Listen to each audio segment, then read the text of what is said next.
और बहुत सुंदर एक धीरज भाई के रचना, बहुत सुंदर नवोदित गीतकार जिनकर रचना से सुनावी।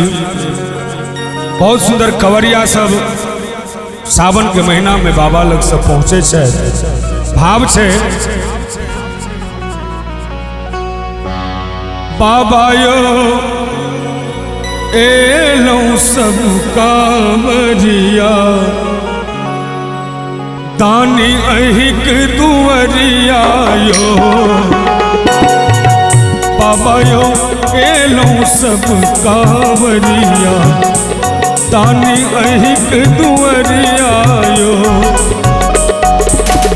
अहिक दुवरिया यो बाबा, अहिक दुवरिया यो।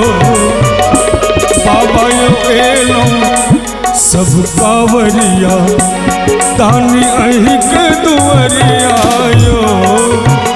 बाबा यो एलो सब कांवरिया।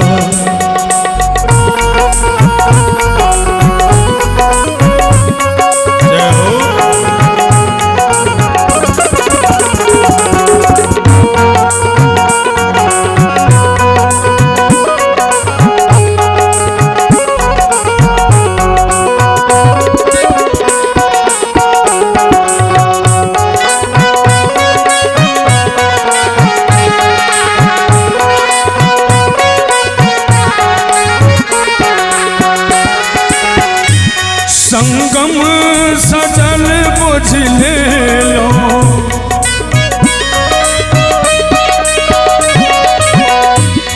संगम सजल बुझ ले लो। अहिना में कावर उठे लो, अहिना में कावर उठे लो। कठिन छे आहाँ के डगरिया यो, कठिन छे आहाँ के डगरिया यो। बाबा यो एलो सब कांवरिया, दानी अहिक दुवरिया यो। बाबा यो एलो सब कांवरिया।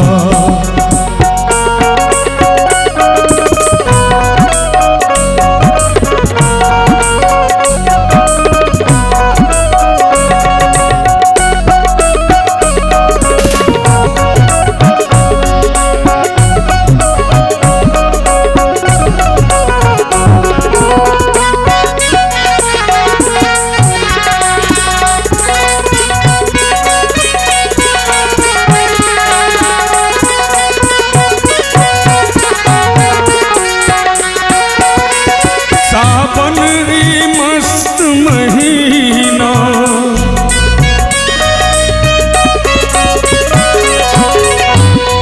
सावन ई मस्त महीना। उमरल अछ गंगा यमुना, उमरल अछ गंगा यमुना। खोलू ने अपन केवरिया यो, खोलू ने अपन केवरिया यो। बाबा यो एलो सब कांवरिया, दानी अहिक दुवरिया यो। अंत में धीरज के अर्जी सुनियो,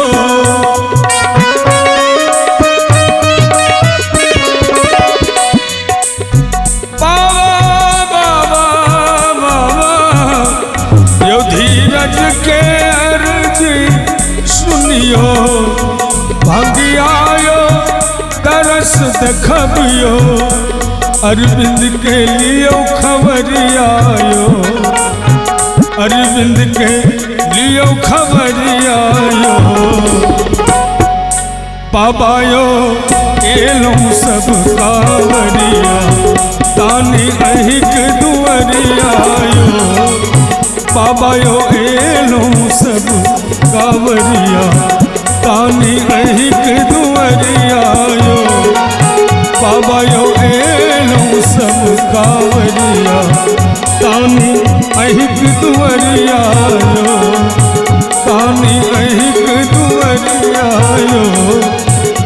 पानी